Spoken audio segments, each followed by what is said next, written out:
A call to order of the Personnel, Pension, and Insurance Committee of the MDC. A regular meeting, Monday, March 25th, 2024. Mr. Secretary, do we have a quorum? Yes, we do. Are there any public comments relative to agenda items? Again, are there any public comments relative to agenda items? There being none, we'll move to item 3, approval of meeting minutes of February 26, 2024. Do I have a motion? So moved. Second. That's Dimple to The amendments?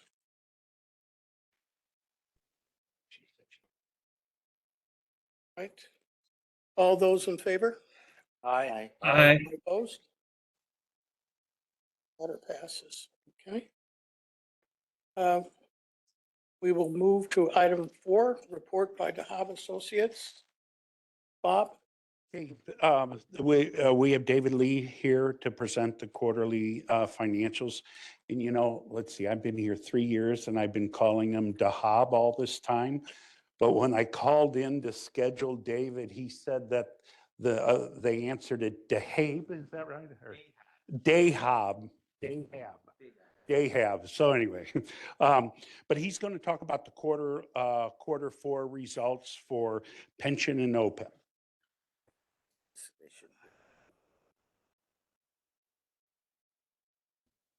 Good afternoon, everybody. I believe everyone has a hard copy of the books in front of them. And what I'll do is if I could ask you to turn to page 4 in the books, I'll just briefly go over the economic review because this is obviously the 4th quarter, which captures last October, November, December. But if you look in the upper left-hand corner of the page, on page 4, you'll see those 2 columns. And I think the biggest takeaway for us is things that actually didn't change a tremendous amount, right? So you see that top row, GDP still is coming at a rather modest single-digit type of growth pace, which is good relative to what we have in the rest of the world. So we still have good growth there. Unemployment is also still showing sub 4%, although as you know, after this, unemployment did pop up a little bit, but still sub 4. CPI, which is a measure of inflation, still is showing a modest pace, a little bit higher than what the Fed had ideally liked as a 2% type of annualized rate, but well below what we were at in terms of the peak during COVID. So call it mid 3s. And I think the biggest number that kind of affects all of us on a day-to-day basis is the Fed funds rate. As you see here, it's steady at 5.3.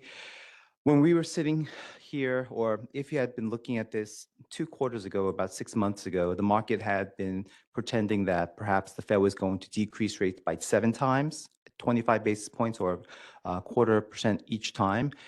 And the Fed was telegraphing that they would potentially lower interest rates 3 times. As we sit today, the Fed already had a meeting in January, March, nothing's happened, probably won't happen again in May.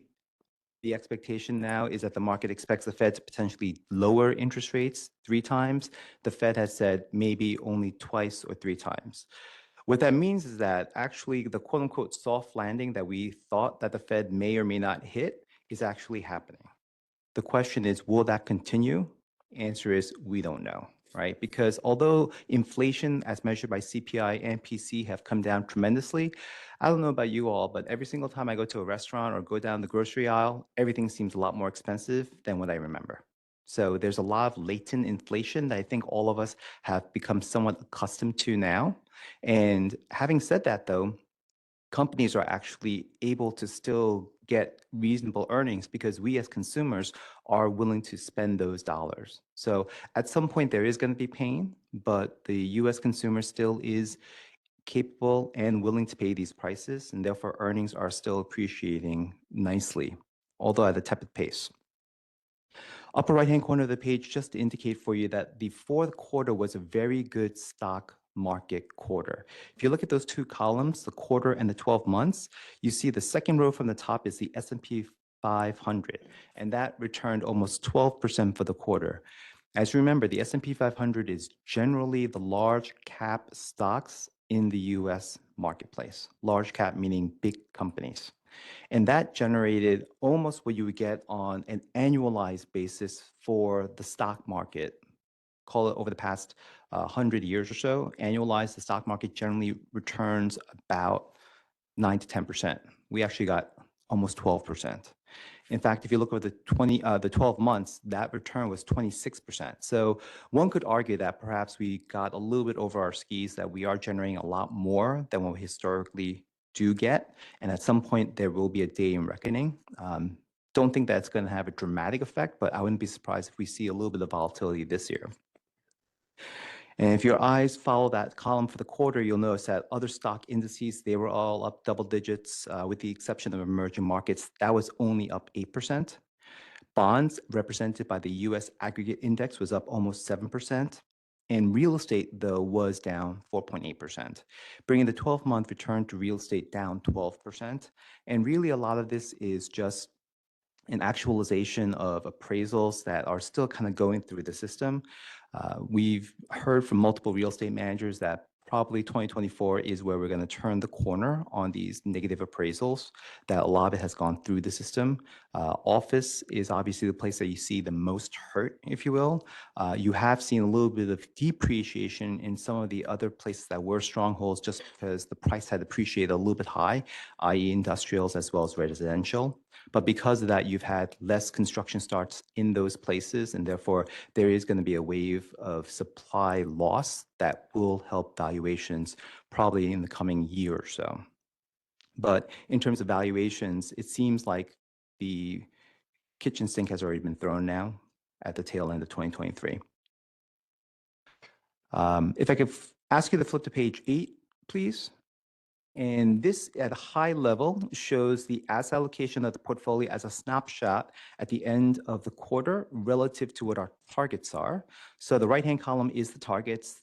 The column right from the side of that shows you the actual numbers. And you'll notice that on an individual basis, most of the allocations are pretty on top of the target allocations. We do have slight over allocations to large cap, mid cap, small cap, international, all stocks, under allocation to all the pieces right after that. So real estate, we have really 3 bites at the apple. Although Cornerstone is a tail end piece that will disappear this year, we have 3 bites at the apple otherwise with real estate. Then we have a timber manager, and then our fixed income piece. All of those were slightly under allocated, but all of these pieces are within guidelines. Next page, page 9, shows you the meat of all the information, because this is a snapshot of the performance for the trailing periods of the entire portfolio. So in the upper right-hand corner of the page, we show you the same graphic that we showed you a moment ago in the asset allocation, just a little bit smaller frame. And then the left-hand side of the page shows you the performance across different periods. So the takeaway here is that this portfolio has really been hitting kind of singles and doubles, if you will, for the past 3 to 5 years. Over the past decade, it's done very well in the top decile, because the number in parentheses, ideally you want them to be lower. The lower the number, the better it is relative to other pension funds. And so for the most recent quarter, we gained 7.7%. So a little bit below what our shadow index and policy index are, but still kind of in the middle of the pack. As a reminder, the shadow index and policy index are just 2 ways of looking at the portfolio if we had just indexed the entire thing, and its allocation and selection effect. And you'll see that over time, there has been a little bit of a decline relative to the shadow and policy, and you really have to push it to past 10 years for us to highlight why we've outperformed relative to each one of those. What I will say is that over these periods, we have made some changes, and therefore we should see a tightening around the returns for the what we get for the portfolio versus both the shadow and the policy. In fact, if you look at that first column, our large cap allocation is right on top, as well as mid cap, because both of those are index funds. Small cap did trail a little bit. That's our active manager. But if you look at the longer term numbers, whether it's 3, 5, or 10, all of them are outperforming, because that is an active manager that we have with small cap that's been doing well. International's been underperforming, and frankly, it's been underperforming for a fair amount. But what we did there was we did terminate one of the managers about a year ago, transfer those assets from the underperforming manager to one that has been outperforming historically. Although, wouldn't you know it, it did underperform this year. And then we have real estate and timber. What I will say about those two broad asset classes is that if you look at real estate and timber and look at the 3-year number and the 5-year number, real estate, for instance, is at 4.4 and 4.9, timber is at 8.2 and 3.6. And then you look at the corresponding fixed income returns of 0.0 and 3.3. And the way I phrase it that way is, as you recall, we have used real estate as well as timber as proxies for bonds. So monies that we would allocate to bonds have been put into those two asset classes because in terms of volatility, they're pretty similar, but hopefully over time, they return more. In our case, that has been the case. So both of those have been good allocations that we use as a substitute for fixed income. Bottom right-hand corner of the page just indicates that we started the quarter off at $233.3 million. We did take money out primarily to pay off our pension obligations. But as you can see, we had some nice capital appreciation predominantly, which took the portfolio up to $246 million and change. Bless you. Page 11, please.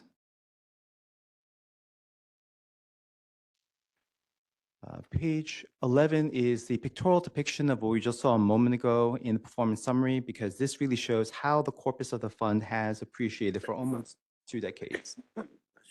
So the dark line is the actual money value of the portfolio over different quarters for the entire 19-year frame. And what you'll see is that the ride is not smooth, but over the long term, it has kind of gone into that northeast quadrant. The dotted hash line right below it is the assumption rate, which has changed over time, but you'll notice that more often than not, the portfolio has achieved over the assumption rate. And then the dotted line at the bottom is the cash flow line, which just indicates that over the past 2 decades, we've paid out more than we've put into the fund. And therefore, if we had just started off with the corpus and we had no returns at all, we would have used up all of the balance on the fund. Which is why the line is buried into 2022. To see and put numbers behind it, this snapshot starts the portfolio at $121 million. We've taken out $141.6 million, but we've made $267 million, which you can see on the bottom right-hand corner of that page. Essentially, over 2 decades, the portfolio has paid out more than what you started with, and has doubled or more than doubled in value over that course in time as well. So again, steady type of Eddie portfolio, if you will, that has performed nicely over the longer term.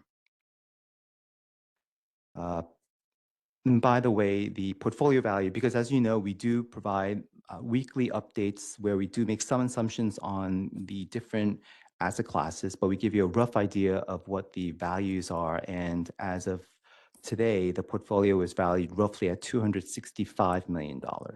So far, the first quarter of this year has been a very friendly equity market, which is why we've appreciated even more from where we were at the end of the year. Page 12 is a decomposition of what we saw a moment ago on page 9, and it puts names on each of the components. You'll notice that, as I had indicated, both the large cap and mid cap are indexed. So you have Fidelity and Rumline. Anywhere you see a double dash in that first row indicates it's a newer allocation. So for instance, with Fidelity, that was a newer allocation. That's why we don't have a long-term track record on them. As you may recall, we did replace some active components there, and then we just indexed that whole piece. Rumline, historically, a while ago, we did have a different piece there, which is why we don't see a 10-year number. But for Wellington, you do see that it has been a nice outside performer over the entire term, more often than not in the top quartile. So it's done nicely. Hardman Johnston did underperform most recently, although over the trailing 5 years, they're more benchmark-like. In fact, if you pull out the last year and a half or so, their returns are quite exceptional. The reason why they have underperformed more recently is because they did have a little bit of overexposure to China. which they have since tailed off. And they are a little bit of a growth-oriented manager, and tech companies in China have really been hurt. So we still feel comfortable with the manager. We do feel that over time they will do well. They are conviction-weighted manager, meaning that they usually have 30 stocks or less. So sometimes the volatility does tie into their strategy, but over the long term, they've done nicely. Then you have primarily 3 bites of the apple: Intercontinental, Madison 3, Madison 5 as our fixed income substitutes with real estate. Intercontinental is a kind of middle of the fairway, slightly more aggressive than what you have for core real estate. It's called Core Plus. The majority of their exposure is primarily apartments and industrials, although they do have some office exposure there. And what they're trying to do over the long term is just to outperform the core benchmark. And you have Madison 3 and Madison 5. Both of those are actually more focused on lending out monies for construction loans or short bridge loans. And those 2 funds have done nicely. FIA is our timber manager, who is going to underperform the benchmark historically because they tend to own younger trees. And some of you, this may be new to some of you, but the way that timber works is that you have a manager that does buy strands of trees of different ages as well as different types. And in our case, we specifically selected a manager that focuses on younger trees for the average, because over time, as those trees mature, they become more valuable, and their valuation tends to be more tail end loaded. So for us, because we are a pension fund with a very long runway, something like this makes sense, because over time, we will get some crop cuts and therefore some sort of yield, anywhere from about 2 to 4%. And then as they sell land, as the trees become more mature, become more valuable, that's when you see a lot more value creation. And then with fixed income, we have 2 allocations. We have Goodwin, which is our core fixed income manager, kind of middle of the fairway type of fixed income allocation. And Aetna is really more of a guaranteed investment contract like return. So they give you a steady type of return over the long period, which is why you'll see that historically over the past 10 years, they're returning about 5.5%. So the takeaway for pension is that at a high level, our asset allocation target is 62.5% equities, and then all the other components add up to the rest. We are right now a little bit more like 69%, and that's because our stock components have run up. But as you may recall, we pay out nearly $2 million a month for pension obligations, which is why we try to have a blend of something that's a little bit less liquid for the fixed income proxies. But for the most part, our equity allocations are liquid, and we made most of the equity allocation indexed so that we could have a cheap way of accessing broad market exposure. So it's a portfolio at a high level that should hopefully get you more singles and doubles that over time should do nicely. Officially, no recommended changes for the pension fund, but I'm happy to address any questions on the asset allocation, the markets, any individual positions, etc. Do I have any questions? Thank you, Mr. Chairman. Commissioner Curry? Commissioner Curry? Go back onto page 12 with Cornerstone. I'm just curious that you said you're comfortable with the managers. At what point, based on the numbers we're looking at, and while we don't see years 2 and 4, they must have been dramatically better than the numbers we see to get to a year 5 number. But at what point do you become not comfortable with a manager based on numbers like these? Sure, and that's a fair comment. And when you look at the snapshot view here, I should add, and do you, when you become uncomfortable with a manager, do you create a watch list and put them on the watch list and keep a closer eye on them than you normally might? fair question. Actually, we would just make a recommendation to terminate. But to the direct question of Cornerstone, this is something that would be difficult to see when you look at the snapshot on page 12. But if you go to the Cornerstone tab and look at page 2 behind the Cornerstone tab,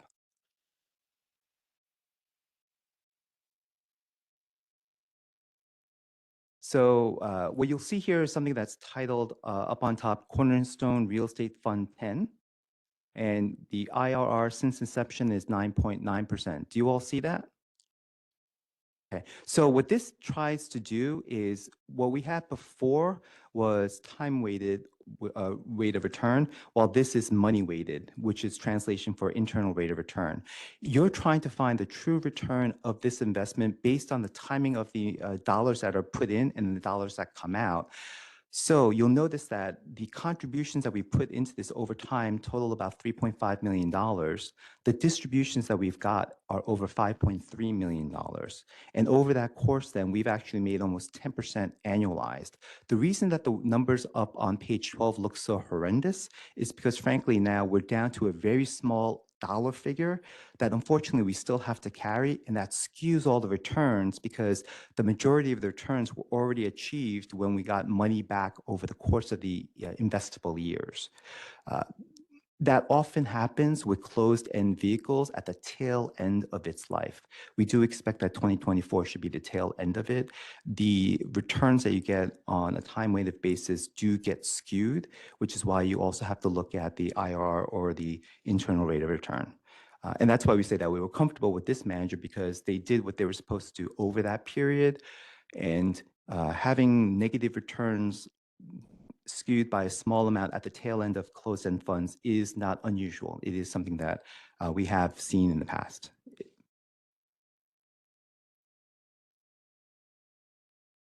Okay, so, and based on the years mentioned on page 2 under Cornerstone,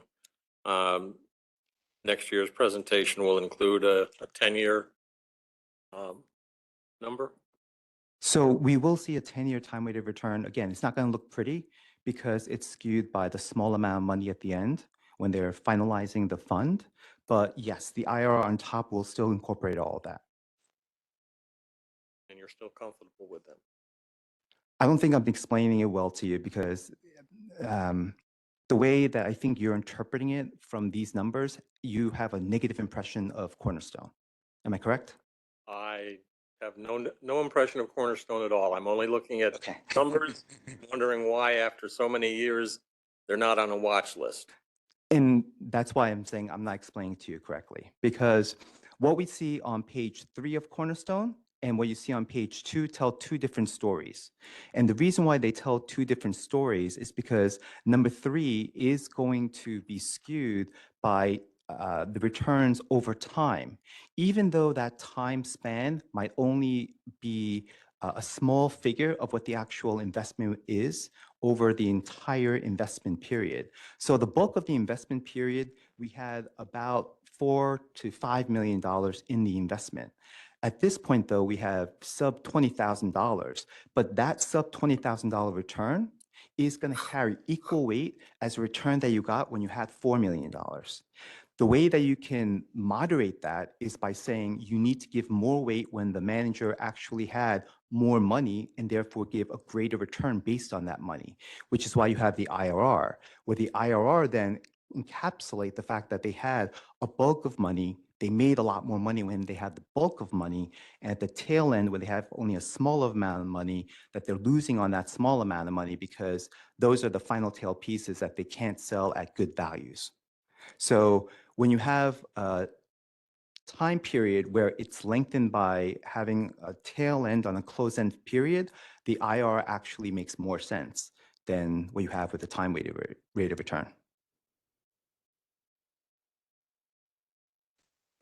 I'm trying my best to explain that. Maybe again. I know you are, and you know, I've struggled with real estate investments from the day we included it in our portfolio, and many, if not most, experts say it's a good investment. But we haven't seen that from day one in all reality, and so I appreciate your feedback. Okay, I have a. Yes. And I'll say that I thought, and I think I understand what you're saying about it. But my understanding is, and I could be wrong about this, but it's the share value versus the earnings. So the earnings have been good. The share value has dropped. The share value is not what, we haven't made a lot of money on the value of the shares, but we've made a lot of money on the interest and dividends or whatever it is that's paid off of it. Is that, am I getting that right? Close, close. Right, so if you can just expand on that.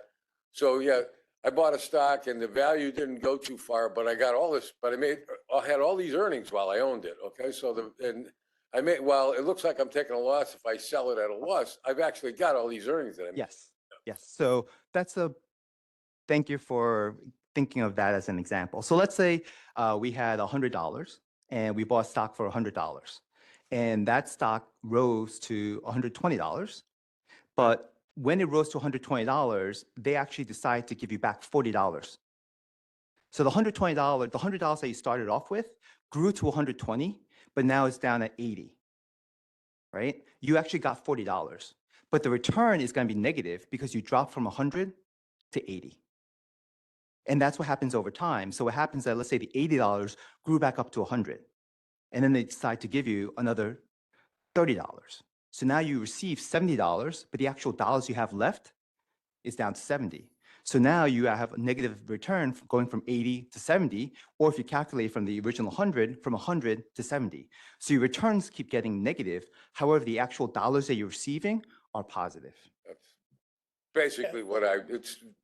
So I'm going to use that from now on. That's a good way of explaining it. The difference between time weighted and money weighted. Because based on when you're actually investing the money and how much return you're getting on that money, and you get money returned to you. Thank you. Thank you. How you doing, David Drake? Could you, just, I may be missing something, but so I understand, we're spending $2 million a month on pensions. So that's quarterly, that's $6 million. Controls, contribution withdrawals is minus 4.9. So we're contributing 1.1 a quarter times 4, like $4 or $5 million a year. Is that what we're doing? Are we contributing to the pension plan $4 or $5 million a year? Is that about where we're at? So there are contributions over the course of the year, but the way it works, the way that we see the dollars flow is generally there's an annual contribution at the beginning of the year, Right. and then we see monthly disbursements that occur over time. What's the contribution? I mean, I'm sure you guys know, what do we contribute a year just to the pension fund? Well, From David, yeah, what is the cash that goes in? Is it 4 million a year? It's about 8. 8 million? Yep. And we're withdrawing how much? 2 million a month. 2 million a month, but so the first question was, how much is the employer putting in? Right. And the employer is putting in ballpark 8. I don't have the exact figure, sorry. But the employees also put a percentage of their paycheck every week.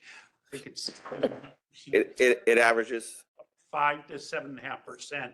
In that value, David, do you have that, the monthly contribution from the employees? No, I don't have it in front of me, sorry. Yeah, That's okay, you don't have to worry about I don't that. I've got that number. Just say you have on page 10, the investment return, you have contributions withdrawals minus Yes, 4.9. right. Quarterly. Where's that number come from? So that's, Again, you're taking 2 million a month times 3, 6 million, and then there's some, taking 4.9 out, that's 1.1 you're contributing, but you said you're contributing 8, that's 1.1 a quarter, no? that contribution is made at the beginning of the year. Yeah. And then every single quarter after that, we're just paying out based on the assets that we already have. There are some employee contributions Yeah. that help reduce some of that annual cost or actually monthly cost. It's not exactly $2 million. It sometimes goes down to 1.3, sometimes like 1.9-ish. I just use 2 as a nice, easy round number. Okay. Okay. So the money coming in is from the employer at the beginning of the year, from the employee on a weekly basis, our deduction from our paycheck, and then the earnings. Of course, that No, I understand. I'm reports just- to us on a quarterly basis. And all of that money going in is reduced by the roughly $2 million worth of payment, pension obligations we have a month. But overall, we're contributing somewhere around, between the employees and us, 10 million a year? Is that the type of number? I'm not looking at. You know, that sounds About right. ballpark correct. Yeah, it does. Okay. Very good. Anyone else? David, I guess one of my questions for you relates to an overall question, and that is, what about the strength of the consumer sector in the economy in terms of its impact? Basically, and particularly if we start looking at our portfolio and where it's positioned and how that interplays. So the single largest exposure that we have is with an index fund, which is the S&P 500, large cap stocks essentially. And as you know, consumers, the spending makes roughly about 2/3 of the US economy. And consumers have been spending the money. Actually, what's been driving the S&P 500 more, though, is if you turn on the news or if you read the newspaper, you talk about technology stocks, large cap stocks. You talk about the Magnificent Seven. Amongst the Magnificent Seven, the big name that everyone talks about is NVIDIA, which is a technology stock that makes chips. It's supposed to really drive what we have with AI, artificial intelligence. That is what people are talking about, is the next technology wave, a la what we saw with the internet in around 2000. Is it going to be the case? Until it's not, that's what it seems to be. So really technology, it's what's driving the US economy right now, as well as the S&P 500, which is large cap stocks primarily. We as end users, as consumers, are buying all of the products, whether they be the cell phones or the computers, or jumping online and clicking on all of these websites, which then we try to monetize somehow. We are still spending all those dollars. So it seems like that is continuing. Bankruptcies haven't really increased. You have seen a little bit higher in delinquencies for credit cards.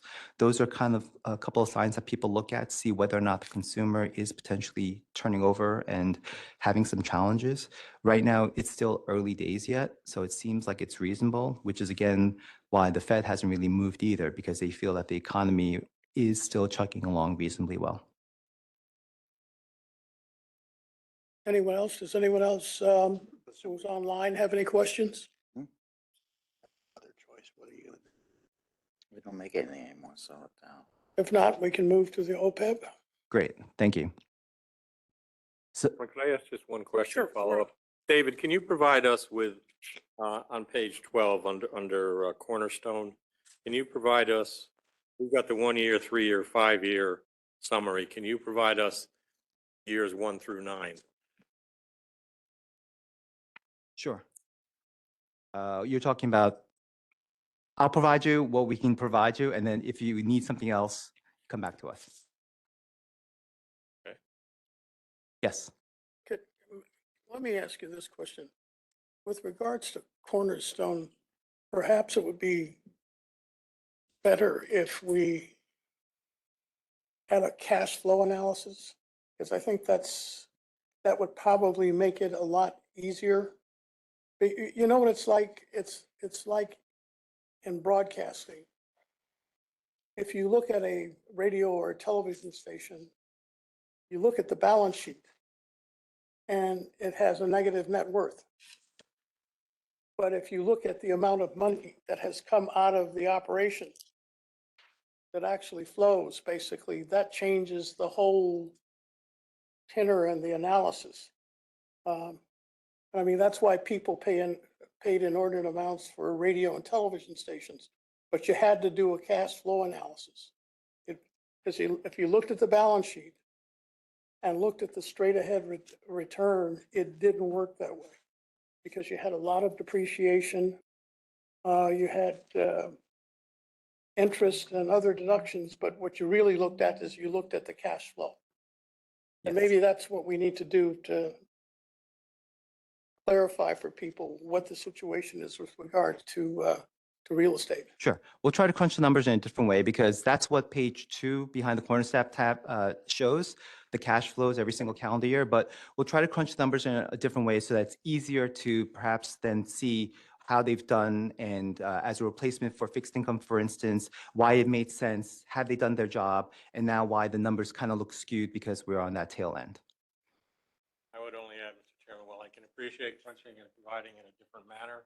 I would still like to see page 12, the column continued out so that all 9 years we can see a reflection of what each of those 9 years are.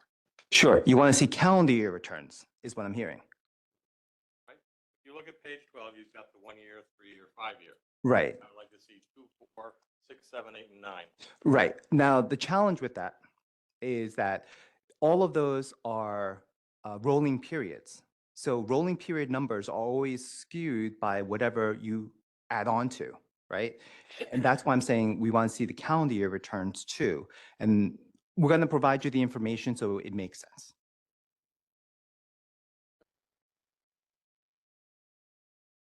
Anyone else? We can go to OPEB. Okay, great. So the OPEB conversations is shorter and easier to understand, I think. If you go to page 6 in the OPEB book,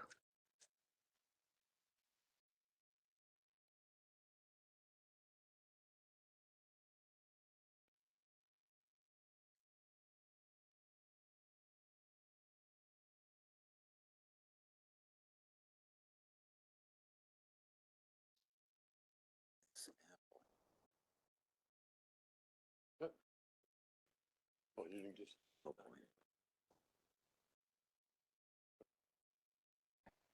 so here's a snapshot. You see in the upper right-hand corner, at the end of the quarter, we were about 45% stocks and then 55% everything else. The bulk of everything else was cash because we had a cash infusion into the plan. Subsequent to this, we did have another cash infusion. And what then we did was we allocate the majority of that cash into the different pieces to bring our targets closer to the actual values. But I'll get to that in a moment. So at the end of the quarter here, you'll notice that the fund gained 6.1%, 85th percentile. Trailing year was 16%. That's a little bit skewed because before we got the cash infusion, this portfolio had a lot more stock. And because we had a lot more stock, stocks did well. Obviously, the returns got skewed by that. For this time frame, we only have just under 2 years because before then, really, most of this money was just in cash. And then over time, we've been investing some of the money. But you'll see that since March of 2021, the annualized return is 3.4%. We see here, bottom right-hand corner of the page, you do see that cash infusion because we started the quarter off at $6.5 million. Then we had $4.3 million added. And that's why we grew up to $11.6 million. The next page does show you that this is what the target allocation of 65-35% is. At a high level, that's how we had it initially allocated. And we show that there was a cash infusion, which is why we did have a mismatch in our actual allocation relative to target. Although, as I mentioned to you, it was remedied afterwards. Page 8 shows you an unusual picture. It's a step function because, as you can see, periodically there were large amounts of money that were on the sideline in a different account held by the MDC, then put into this OPEB account. And as we got those cash infusions, the asset value kept rising. So you see in 2021, when we started off, it was sub $1 million. Over the course of about 2 years, about $10 million was put into the plan, and we picked up about $1 million in growth. And that's why on page 9, you see that at a high level, we only have 2 pieces here. We had the Vanguard Large Cap and the Vanguard Total Bond Market, 2 index funds for the entire allocation. What I will say is after our reallocation, more money came in so that as we sit today, the portfolio is a little over $19 million. So again, more money was put into the plan, and then we started allocating it at a high level to what our targets were. So about 40% targeted to large cap stocks, 10% to mid cap, 5% to small cap, 10% to international. So if you add all those pieces together, you're looking at 65%. And then we had a target of 10% real estate and then 25% fixed income. Actually, we're going to recommend that 10% real estate just go into fixed income, because for this plan, we do need to be a little bit more liquid. And frankly, there has been a challenge in order to make sure that we have all of the real estate data in order to meet some of the reporting requirements that the MDC has. So for the OPEB plan, we're recommending, instead of having the real estate allocation, we'll just put that to fixed income. So we'll have 35% targeted to fixed income. Having said that, this plan also likes to have a bit of a cash on the sideline type of mentality. So whenever we see this portfolio, we're always going to probably see roughly about $3 million in cash. So about 15%, 15%. Mr. Chairman? Yes. Could I ask just a question on that? So the requirement for a higher level of liquidity in this fund is based on the nature of the fund, that, it's not as predictable as the pension fund, so you may have to pay out more in any given year than the plan, and that could happen a lot easier than it does with the pension fund. That's Yes, basically the requirement for the higher level of liquidity. yes, Thank you. you're welcome. So the takeaway for the OPEB is that it is a reasonable portfolio mix of about 65% stocks, 35% bonds. Everything's indexed, so it's a very cheap way of exposing yourself to a reasonable portfolio allocation. And of the 35%, you have a decent amount of it in cash, but again, that's because of the cash call potential of this particular plan. Happy to address any questions you might have on the OPEB. Questions?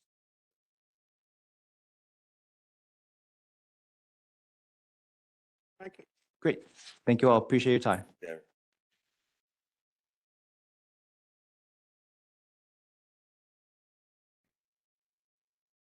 We'll move now to item 5, discussion of the organization reports.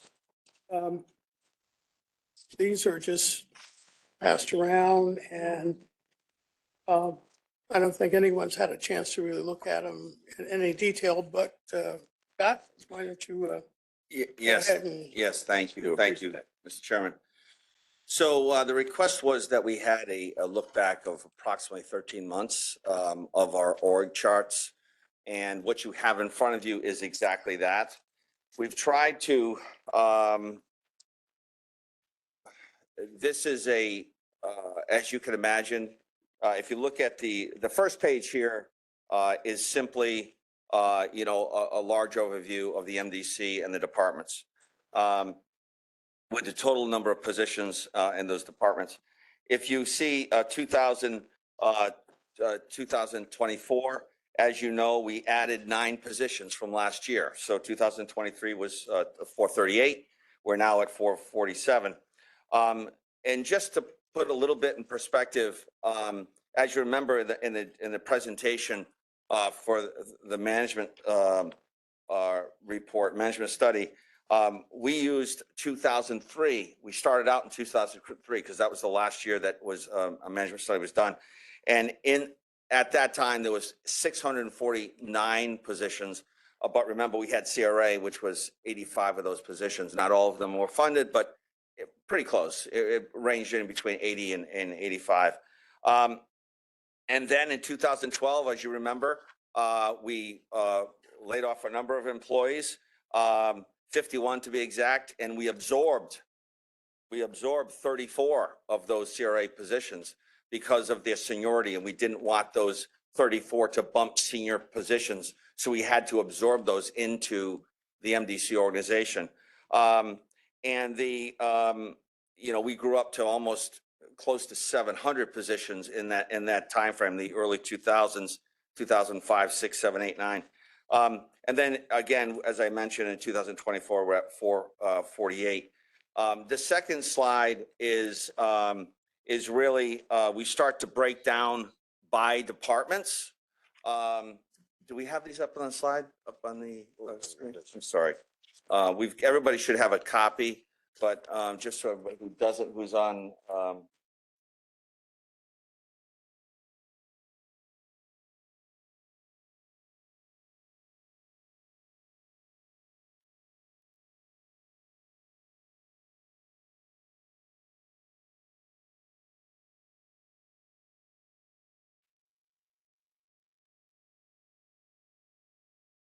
So that was that first slide I was referring to. This is just an overview of, the departments, and again, the total positions from last year to 438 to 447 this coming year. I've talking to the chairman, we're going to be proposing for some additional positions in 2025. So this sheet shows the departments with the positions in them. And again, I just mentioned the facts behind 2003, which was the presentation we gave to the board, which was for 649. Go ahead to the next slide. So again, there's a lot happening with HR and in vacant positions. As you can imagine, if you look at 2003 and up until the early 2000s, there was a lot more positions. But some of the concerns we had was we had a lot of positions, but the positions weren't in the right spots, So over the course of almost 20 years, we slowly reduced the size of the MDC, and we increased departments where the work was being done. And just as an example, during that early 2000s, the way in which the MDC operated was if a department had 20 positions, we funded 20 positions, whether they needed it or not. So during the 2006 to really 2015, every year we were trying to reduce the size and put the positions where they were needed. So some departments got larger, and some departments got smaller. And we'll talk about that as we go. So what we tried to do to look at this time frame was, you can see that the legend down below, and as we go through these, you'll see a current vacancy. That first block, it should be gray. Here it shows up as kind of a lighter white, darker white, or light gray. Then you've got promotions, which is green. You've got retirements, which is a star. And then you've got resignations, which is a bell, I believe, a purple bell.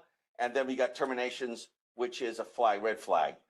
So in this case, if you look at this one chart, if you go to district council, which is Chris Stone's departments, you'll see there's a bell, a paralegal that had resigned. Go ahead to the next slide. Now here, we didn't have the data, but what I'd like to do is at some point is to show you, when we did the presentation of the management study, and I forgot what the date of that was, but it was January or February of March and April of 22? Great. Okay. So if you look at the number of promotions internally, we showed you that, we're talking about in 2022, we had new hires. We have less people, but we had new hires, 25. We had promotions, and this is all in the report that you all saw.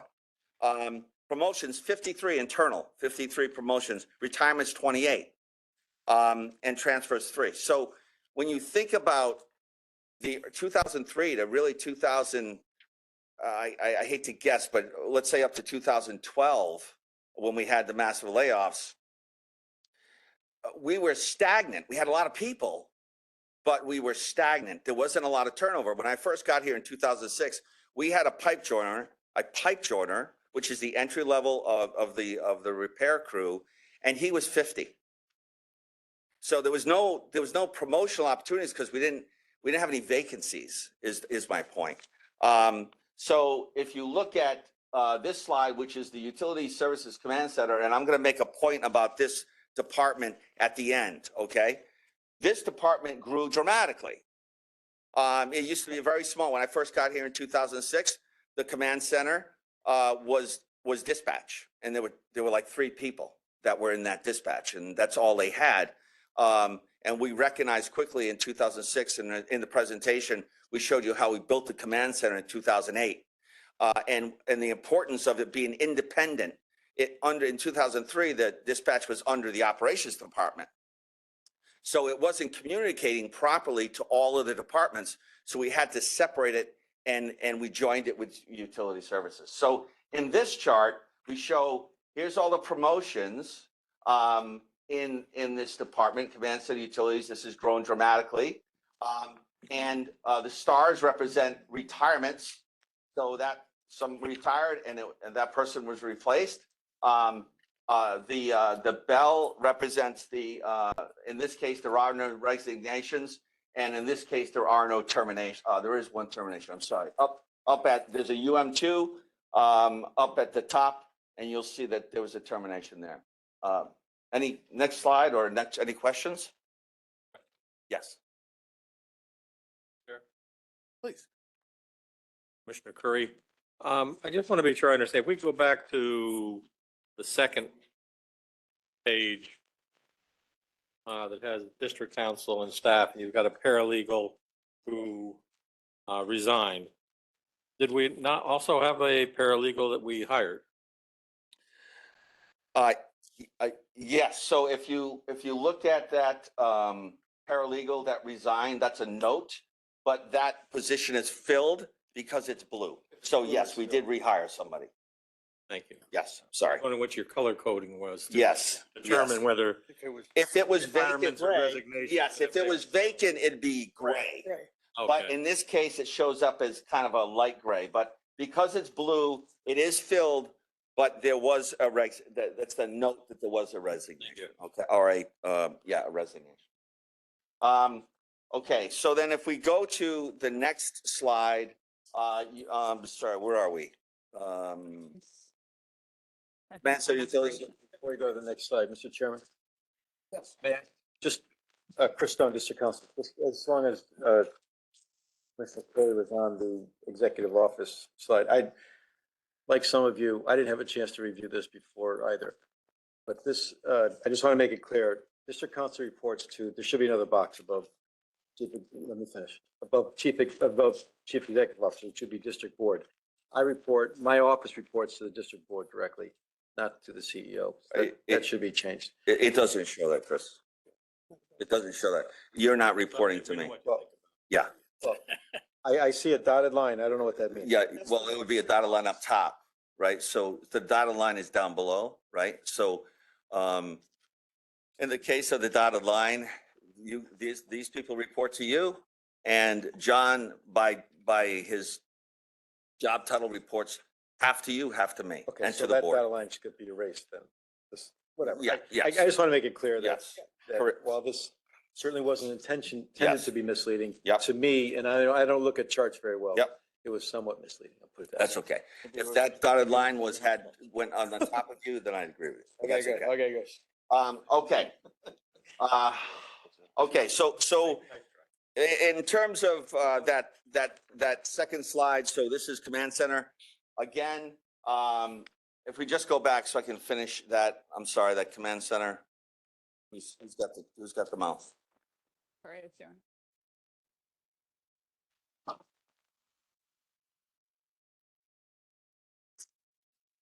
Okay. So just again, so what we're trying to do is depict as best we can. There's a lot of movement that isn't shown here because it's only for this 1 year, right? If we had to go back, there'd be a lot more confusion, but we're just focusing on this 1 year and trying to answer the questions that have been asked. So again, if there's any questions, so any gray box you will see is presently vacant, right? All of our vacancies are in the process of being hired, through the HR process, but there'll be a notation on that gray box as to why it's vacant, right?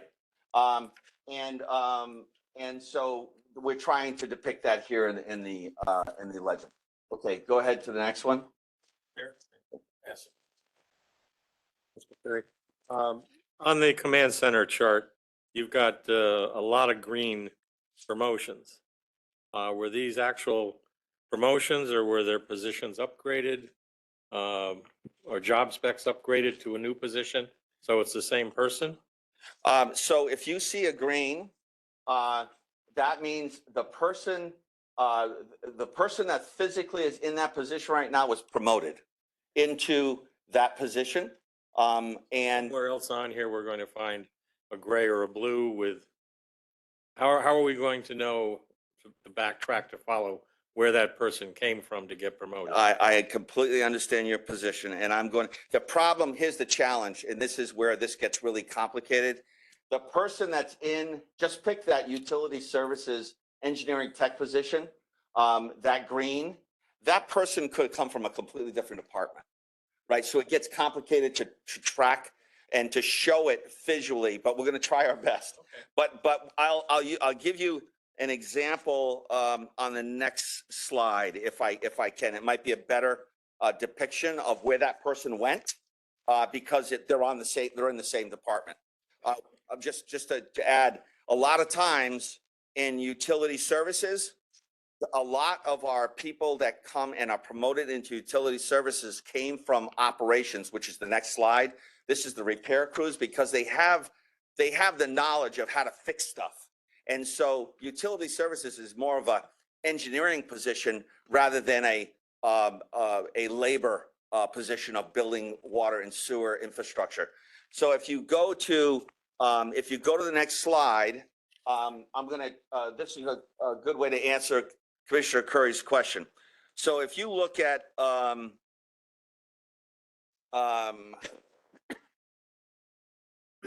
wish I had a pointer. Do you guys have a pointer up there? If you look at this position here, yeah,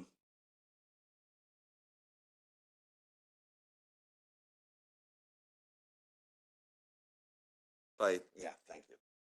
So as an example, to answer Commissioner Curry, Chairman Curry's question. So if you look at this position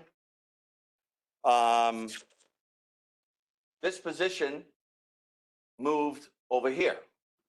So it was an internal promotion and it happened to be within the same department, but that person moved to the command center. So they were promoted.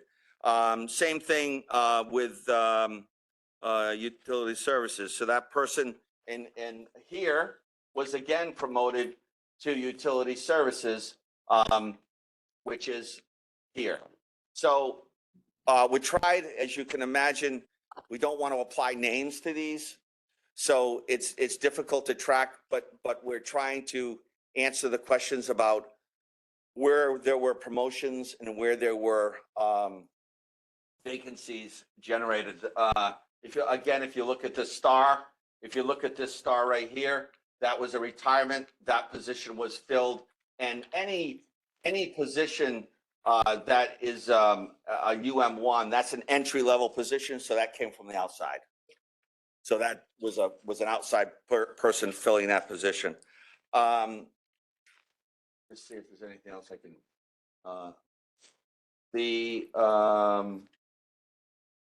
Okay, we'll go to the next slide.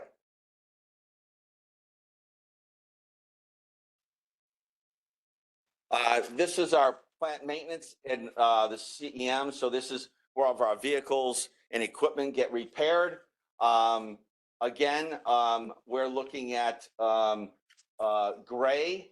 Now, this is a new position funded in 2024. As you remember, there were 9 positions. So those will pop up as gray new as part of this presentation. You'll see them here as well, new. And then when you see the greens, these are internal promotions, stock crew leader, and the fleet superintendent promotion. And then you see blues resignation and the maintenance mechanic and so on. So this position, for example, engineering tech 2, it's gray, so it's a current vacancy, but it's in the process of being advertised for hire.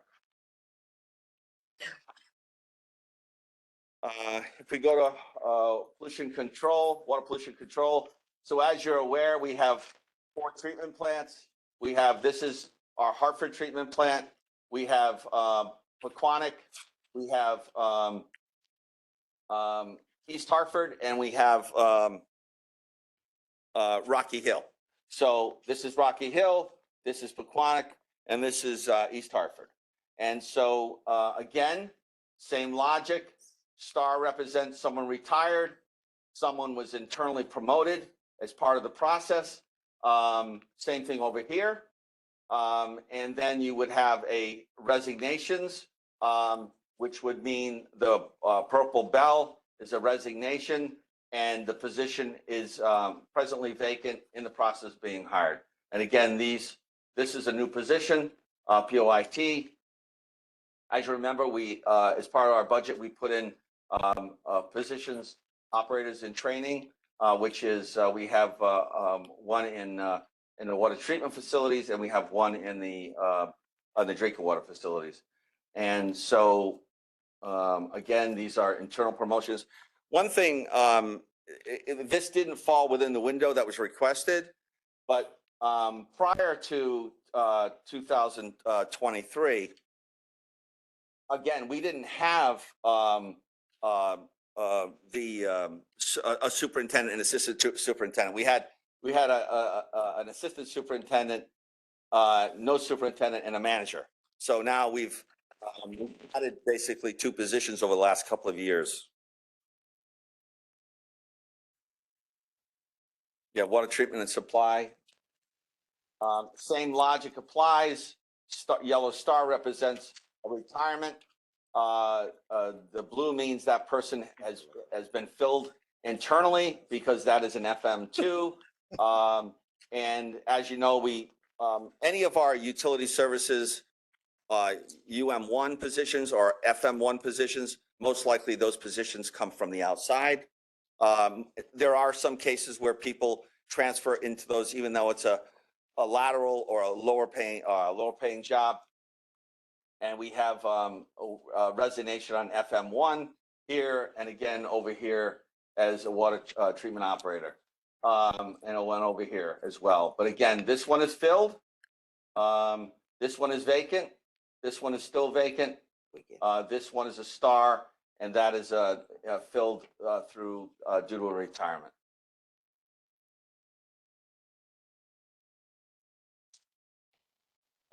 EH&S, which is a health and safety group, of status quo over the duration of the request. So it's a small group. Our lab, again, same thing, small group. If we remember, back in 2000, I'm guessing 2014, we actually merged the labs. So the water treatment, drinking water labs and the wastewater labs are now managed by the same manager. Next slide.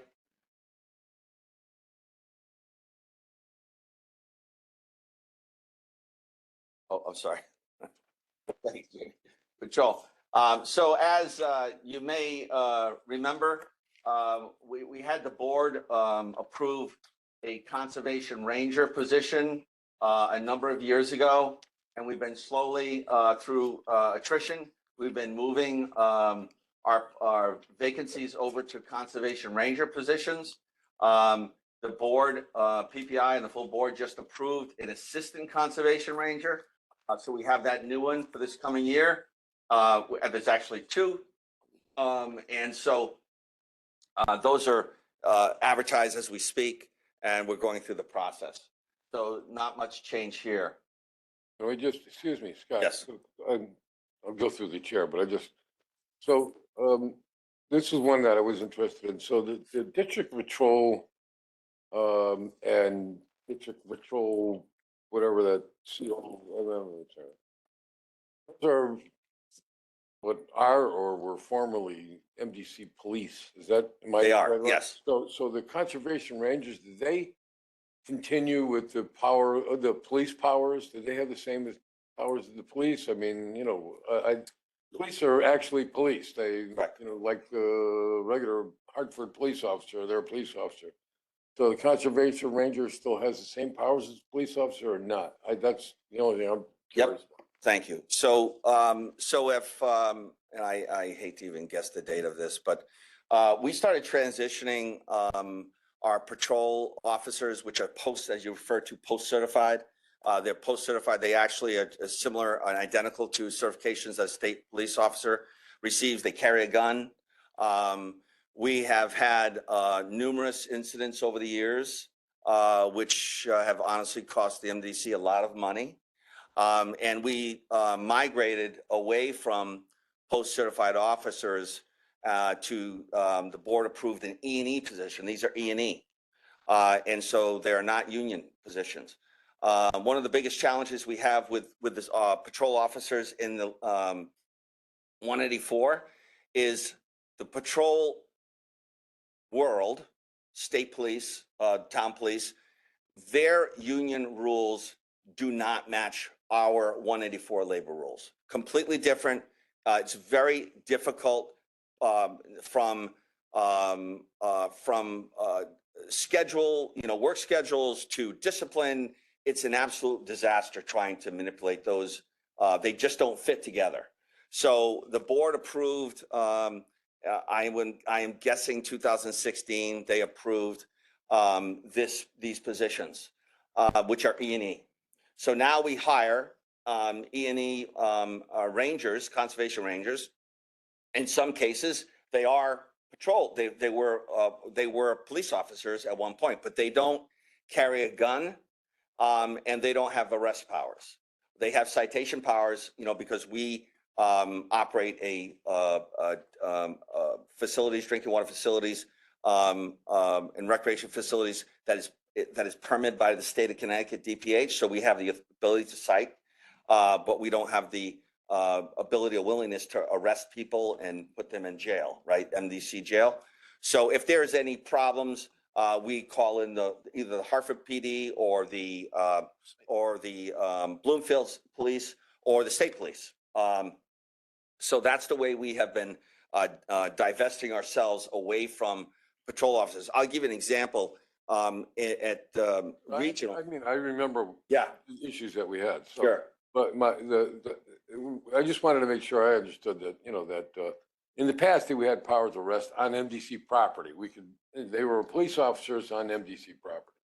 And, but if they don't have the power of arrest as a conservation ranger, we can get, if something happens at West Hartford, we can call the West Hartford Police, and the West Hartford Police can respond on our property to. Correct. And that's really Yep. the only question that I had. So we were down to what it looked like to me. It looked like we were down to two patrol, Right. we had the is it a supervisor or superintendent? It's like the chief, right? Yeah, the chief One of officer, police. But we actually, conservation rangers are actually doing most of the work that they were doing, except for carrying a gun, like Correct. you said, and having the power of arrest. That's I'm going to give you an the thing that changed the most, though, right? Correct. I'm going to give you an example. When I first started here in 2006, the overtime budget for patrol, and we had many more police officers and many more liabilities with lawsuits, was in the $600,000 overtime was $600,000 and change. And the last few years were under 75,000. So what we're doing is we're staying within our footprint. We're not going outside the footprint. We were providing, prior to 2006, I first got here and I got a report from my chief, who still is our chief, and said, we've got a bunch of retirees in MDC uniforms at a fair in a local town, working for the town, providing security. And the only reason why I found out about it was because the state police called us and called our chief and said, what are you guys doing there? That's our territory. So we've got a lot, so we went from $600,000 a year in overtime to under 100. And we're staying within our footprint and we're focusing on our core issues. Thank you, Scott. Appreciate it. Okay, engineering, again, if we showed you the last 20 years, this chart has changed dramatically from year to year.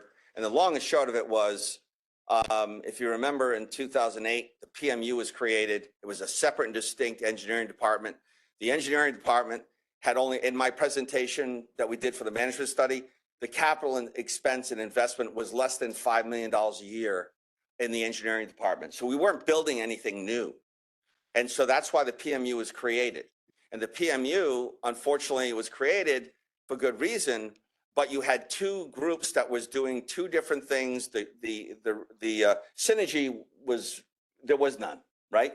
And so you had all of these people doing different things, and it was very confusing for ourselves, the board, and for the community. So since then, we've completely gotten rid of the PMU. Now we have an engineering department, and we do all of our clean water project and our capital improvement project and our maintenance projects all with one group.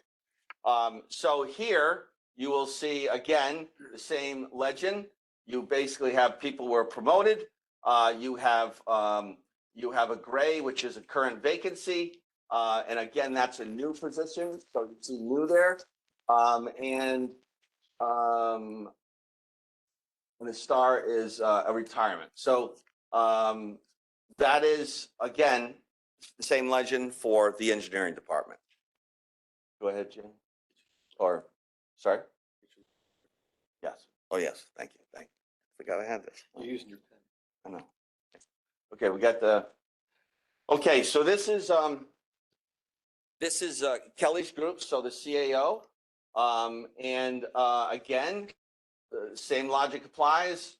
Positions that have been promoted. There's a resignation here. There is a new position. And there is also a retirement and another retirement up here, which we're in the process of filling. So all the grays, every vacancy is either it's in the process of being filled or it's posted as we speak. Go ahead.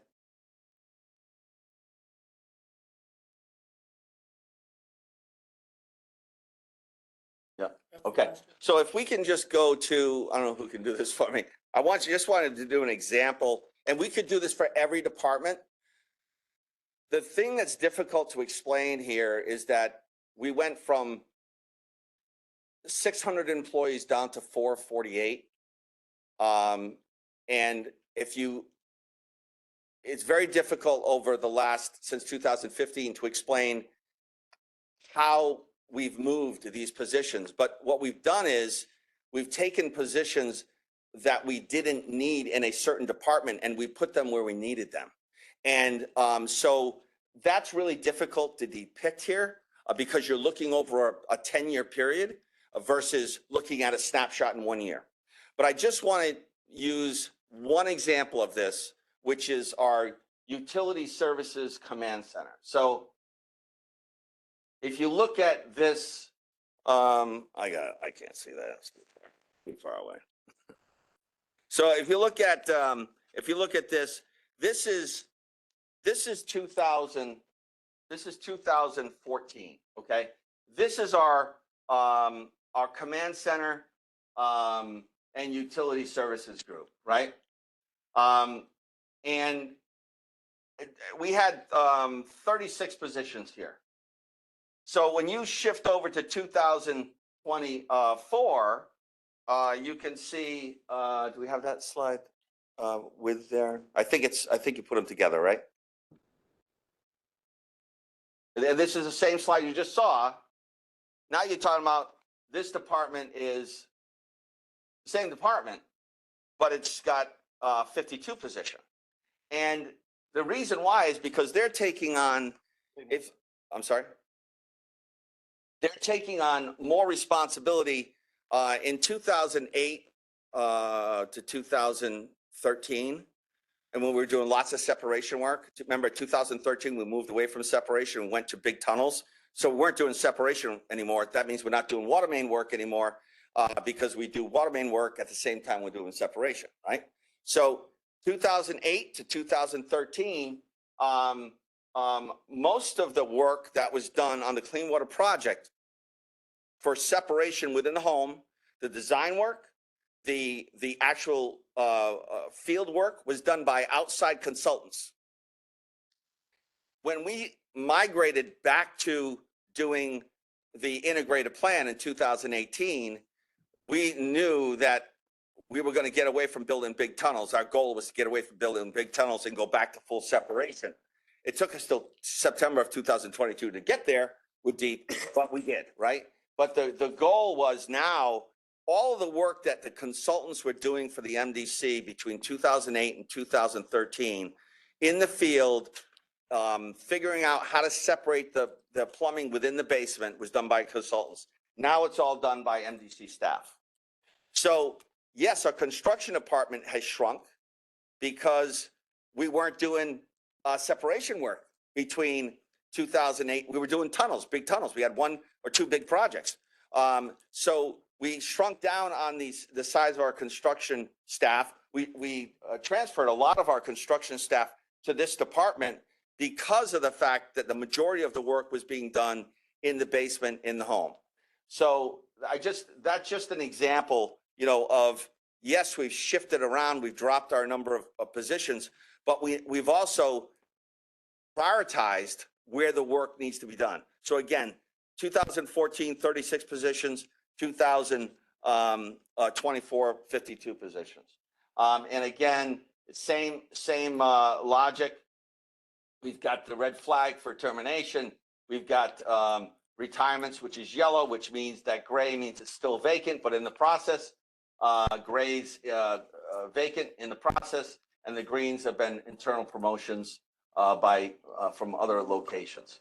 So the best way, if someone was to ask me, take one position here and tell me the history of it, I'd have to give you like 4 years of history or 5 years of history, because there's so many times that a position is, remember, the unions allow them to promote from within. You can't post to the outside unless it's the entry-level jobs. So you have to follow a vacancy, which could move 6 or 7 times before you get a vacancy to go to the outside. So I apologize, but it's difficult to depict on one slide if I'm trying to explain myself. That's the last slide, right? So I guess the question would be, are there any questions? And we'd be happy to try and answer them. Mr. Chairman? Yeah, Commissioner Payne here. Are these retirements are projected for the entire year, or are there possibly additional retirements coming? Because I think the retirements were only 19. I would anticipate there's probably more. That's one question.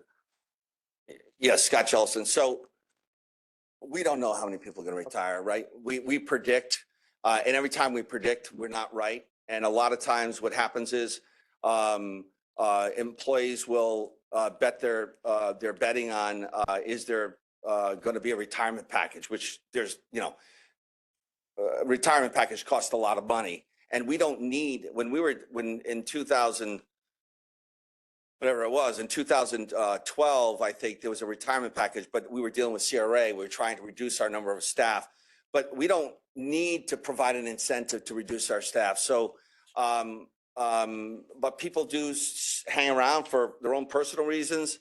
But we just don't know. I'm sorry. We just don't know. That's fine. Yeah. Commissioner Payne here.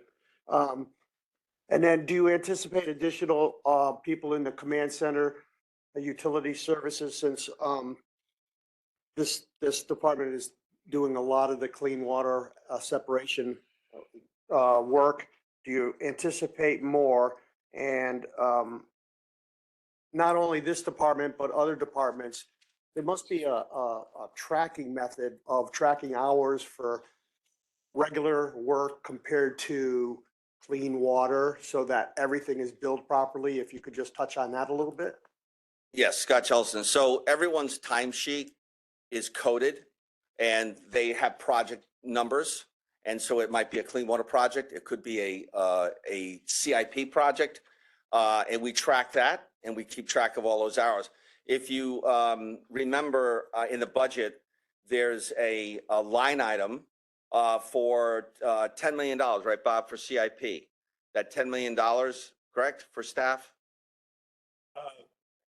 Is that what it was? Yeah, 10 million. So that money, that $10 million that the board approves, that's for all of these CIP positions that are, anyone who is working full-time on projects, they're charged 100% to capital, whether it's clean water or whether it's a development service project or whether it's a general capital project, water and sewer. So I don't know if I answered your question. Yes, you did. Okay. Thank you very much. We're running into a time crunch here. I think all of you should just take a look at this. If you have any questions or concerns, we can create the opportunity to have them addressed by Scott's staff. But I think it was helpful just to have this for commissioners to look at so they can really get an idea, a hard copy of just how the organization lays out. So thanks a lot, Scott. No, thank you. Thank you, Mr. Chair. Commissioner Curry. I know we're moving close to the 5:30 cutoff time, Finance Committee to meet. But I think their agenda is fairly reasonable. So if you want to take a few more minutes, I know Commissioner Avazarian had his hand up with a question. I also have a question. Yeah, just thank you, Commissioner Abdizian. In looking at these numbers, the activity since 1/1/23, I got to tell you, when you add them all up and look at it, these could be reset. So we look at 24 because you're talking one termination, you're talking what 10% promotion, and as far as the resignation is concerned, it's probably what 2% if you're lucky, which kind of shows that, you know, the problem within the organization of people that we hear really maybe isn't as bad as it sounds. This shows to me that you're pretty stable. I just want to make that. Mr. Chairman, answer that question. So, so if you look at Bureau of Labor, I'm just going to use some dates and I'll throw them out there. 2019, their turnover rate was 6.2%. MDC was 5%. If you look at 2023, the turnover rate was, and turnover means everything: terminations, retirements, people leaving. The average was 5.5%. We were under 5%. So, we've been very strategic with our unions, very strategic with discipline. I was here in 2006, and one biggest challenge we had was prior to that and growing through that was inconsistency. Inconsistency with discipline is the worst thing an organization can do because the unions would hold on to, well, you didn't do that for Joe, right? And now you're trying to impose discipline on this person. And so our consistency, Jamie, I'm just going to ask you this real quick. What's our percentage of winning cases with the Department of Labor? With the CHRO, I think we've won everything that has gone forward in terms of arbitration in the Department of Labor. Most of them. And if we didn't win, it was a kind of split the baby sort of situation. And to help and to thank Chris Stone, because Chris Stone and his staff work hand in hand with Jamie to make sure that, one thing we try to be is consistent. So we don't, years ago, there was a lot of problems and we created our own problems from not being consistent. Thank you, Mr. Chairman. Commissioner Curry here. I came to the same conclusions that Commissioner Adversarian came to, that the numbers, I think, are very positive. Our upward mobility, 38 promotions out of 447 positions. Retention, I mean, the average industry, a good retention is 90%. We're at 97.1%, or 2.9% voluntary retirements, which could be for a lot of reasons. Spouse or significant other maybe was the main breadwinner and relocated to California, or you can think of any number of reasons why one of our employees may have voluntarily resigned. So I think it speaks well of Jamie and her department and her staff, as well as the overall plan within MDC. And Scott had mentioned, and discipline isn't to get rid of an employee, it's to make a better employee. That's what you hope for. In the end, you may end up terminating, but so the low, very low number of terminations is also very impressive. So congratulations. Thank you. And if I may, I just like to say one thing. So all of this work that gets done in micromanaging these positions, and as you can imagine, this is a snapshot in time, and it is pure chaos to make sure we keep track of everything that's going on here. Carrie Blardo does all of this, right? So she is making sure that every position is, if it's vacant, and we're constantly, every day, we look at how many vacancies do we have and where do we need the people, right? We don't just say, years ago, prior to 2006, and even probably through 2015, a department would have 10 positions and they want 10 positions. Not that we needed 10 positions in that department. So we're constantly trading and making sure that we're putting the resources where we need them for whatever reason. And 2008 to 2013 is a perfect example. We had a lot of people in construction, and then we went towards building the tunnel. We didn't need all those inspectors, right? So we were migrating those inspectors over to utility services to do the private property work. So. And I would only add, Mr. Chairman, and I was remiss, I should have mentioned the Director of Affirmative Action. The hiring process from Jamie's unit down to the flow charts with affirmative action. I think it shows that it works just by that huge retention number. So I think we should be pretty comfortable with what we have in place. Well, you're talking about the organizational structure, because I don't think anybody was arguing or quibbling about that. I think I still say, and I take the position that essentially we approved it at the board level, that we need to ask our employees. agree. Yeah, we need to ask our employees. And I'm, it's not looking to get anyone or what have you, but I just think that we need to ask them. We've gone through a lot of changes here.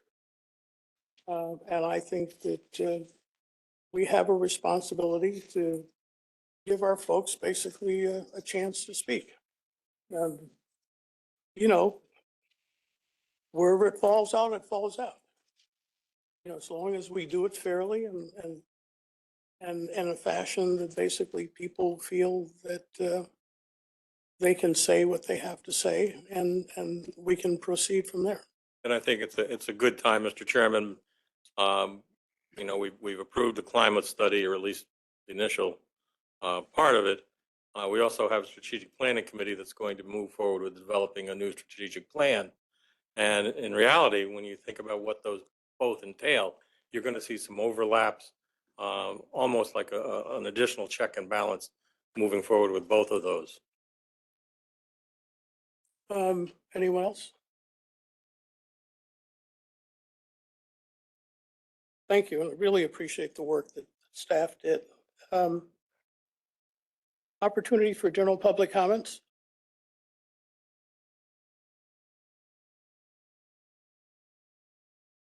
There being none. Item 7, Commissioner requests for future agenda items. One thing that I would request is that I'd like to get an update on where we are on the request for information with regard to the climate study.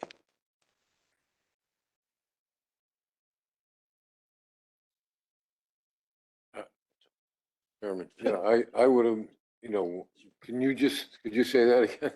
Oh. I thought we were expecting at our next meeting of PPI, I thought we were expecting Well, I would, our that's why, RFP for the climate study. Just an that's why I'm update, putting this in, because I'd just like to know where this is. I would have thought. that Yeah, it was okay. long, so. Once again, item 7, are there any commissioner requests for future agenda items? There being none, I'll entertain the appropriate motion. So moved.